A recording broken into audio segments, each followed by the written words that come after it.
sick of love songs, I'm tired of this, and I wanna tell you straight just like it is.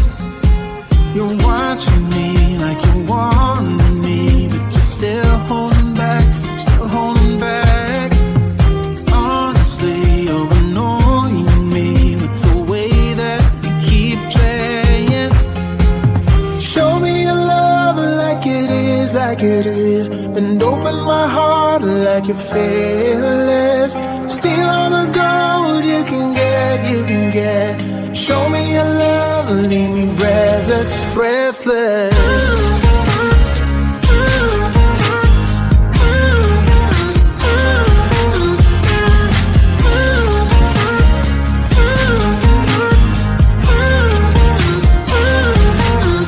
I'm out of patience, I'm out of feels, but I guess I'm waiting around for something real. I'm going crazy, like what's the deal? 'Cause I want you to show me what you feel. You're watching me like you want me, but you're still holding back, still holding back. Honestly, you're annoying me with the way that you keep playing. Show me your love like it is, like it is, and open my heart like you're fearless. Steal all the gold you can get, you can get. Show me your love, leave me breathless, breathless.